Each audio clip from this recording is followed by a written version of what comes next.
Écoutez, cette vie est pleine de surprises.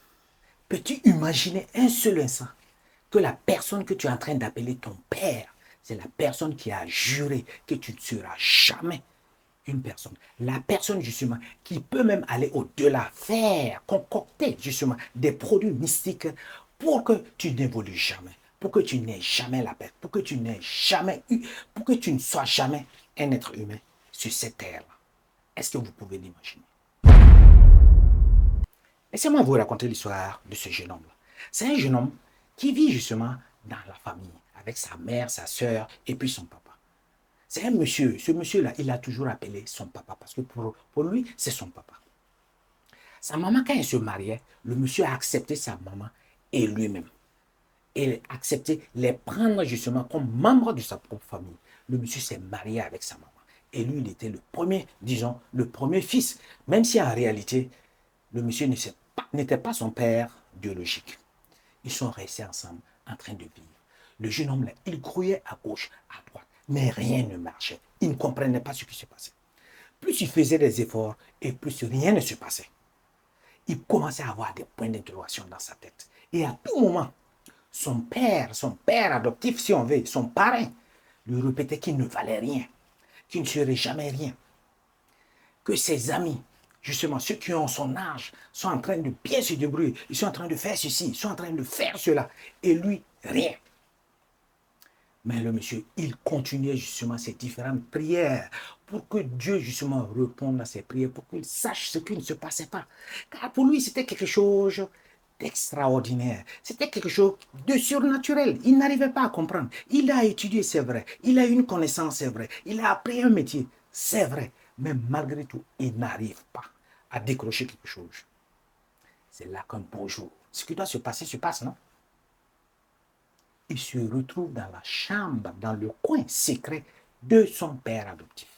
Et c'est là qu'il a vu justement la photo, sa propre photo dans une bouteille et dans des espèces de trucs. Et là, automatiquement, il a été alerté. Il a eu peur. Parce qu'il a compris qu'il y a quelque chose qui est en train de se passer. Mais il ne sait pas ce qui est en train de se passer. Mais aussi, il avait l'envie et il voulait justement détruire cette chose-là qui était là. Ça ne sera pas une histoire facile. Hein.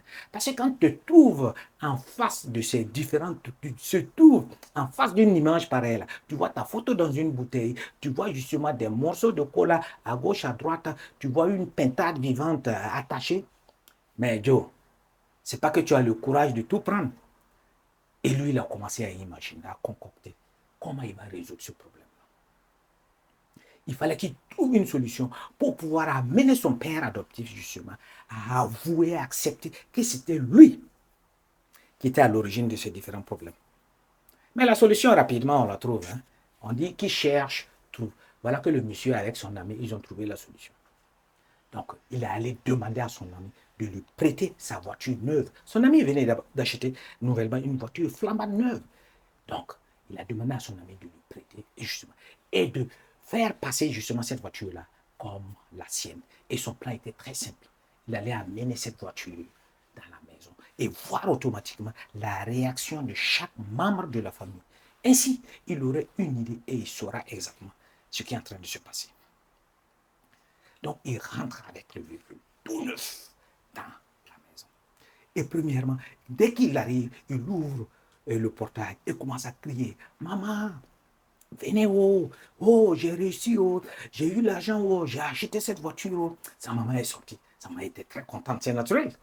Quand ta maman te voit avec quelque chose, son fils qui a pu atteindre un niveau, sa maman est contente. Sa petite soeur également est sortie. Elle était très contente, elle sautait de joie. On l'embrassait par-ci, par-là. Et dans ces différents cris, voici le père adoptif qui sort, qui regarde et qui pose la question. Cette voiture-là appartient à qui? Et le monsieur dit, si ça m'appartient, il dit, jamais de la vie, tu ne peux pas acheter une voiture. C'est pas possible. Dis plutôt que tu as volé le véhicule, oui. Dis plutôt que tu as volé cette voiture-là. Et je te soupçonne. De la manière que je te vois, je suis sûr et j'étais convaincu que tu deviendrais un bandit. Il dit non, c'est ma voiture, je l'ai achetée. Son père dit, jamais de la vie, tu ne peux jamais acheter une voiture. Il dit, comment? Où est-ce que tu as trouvé l'argent? Où est-ce que tu as trouvé l'argent? Il dit, c'est simple. Tu ne connais pas les paris sportifs. J'ai parié, j'ai gagné, et voilà que j'ai acheté le vieux. Le vieux dit, il tape justement le sol, il soulève son dos, il dit jamais de la vie. Toi, tu ne peux pas. C'est pas possible. Tant que moi je vis sur cette terre-là, tu ne peux jamais et tu ne seras jamais quelqu'un. Et, et le père adoptif, il venait de lancer justement des flèches et il venait de lancer des révélations. On dit, mais pourquoi justement? Pourquoi il dit jamais de la vie. Mais pourquoi il ne peut pas justement faire ce que tu as entendu? Pourquoi il ne peut pas acheter un véhicule? Pourquoi? Son père a dit jamais de la vie, tant que je vivrai, jamais, pas dans ce village-là, pas là où je suis en train de vivre, tu ne seras jamais quelqu'un. Ah, les dés étaient jetés, donc il fallait passer automatiquement à la phase 2. C'est là que le jeune homme, il a couru justement, il est rentré dans la partie où il savait que se trouvait ces trucs-là, sa photo et dans la bouteille là. Donc il a été automatiquement accompagné de son ami. Et c'est son ami justement qui a pris tout ce grand truc-là et qui l'a fait sortir. Il y avait la bouteille, sa photo était dedans, il y avait une pintade, il y avait ses colas, il y avait tout cette étoffe, un système de trucs qui te fait comprendre justement que c'est une concoction mystique qui a été mise en place justement pour qu'il ne soit jamais quelqu'un. Et on départ ça. Tu vois, le père a notre ose, ose toucher à ça si tu es un homme. On verra. Qu'est-ce que ma photo fait dans cette bouteille? Est-ce que tu peux me répondre? C'est ma photo? Si. Qu'est-ce que ma photo fait dans cette bouteille? Et le père adoptif, il ne pourrait pas répondre parce qu'il sait ce qu'il a fait. Il sait là où il est parti pour justement arriver à ce résultat. Il sait ce qu'il faisait depuis longtemps. Donc on brise la bouteille, on enlève la photo. Et maintenant il commence à gesticuler. Touchez à ça et vous verrez, si vous n'allez pas mourir, rien ne va se passer. Rien du tout. La bouteille était cassée. La pintade qui était attachée justement dans ce système de trucs là. On dirait un panier. Tout était dans un panier là.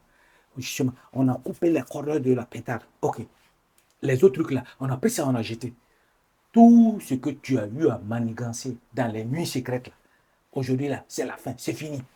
Non, jamais de la vie. Tu ne seras jamais quelqu'un. Voilà. Mais ça, c'est un cas vraiment très difficile. Comment il faut faire? C'est ton père adoptif. C'est le mari de ta maman. C'est le mari, justement, de ta maman. C'est le papa de ta soeur. Comment on fait? Mais c'est lui aussi qui a juré que tu ne seras jamais quelqu'un. Comment on fait? Est-ce que toi, en tant que monsieur, est-ce que toi, en tant que ce jeune homme-là, tu dois enfermer le monsieur? Déjà qu'il a confessé, est-ce que tu dois le faire passer à la police? Est-ce que tu dois appeler la police pour que la police l'attrape et l'enferme? Ça, c'est une situation vraiment difficile. Hein? Vous qui êtes en train de regarder ça, quel est votre conseil? Qu'est-ce qu'il doit faire le jeune là? Qu'est-ce qu'il doit faire? Qu'est-ce qu'il doit faire?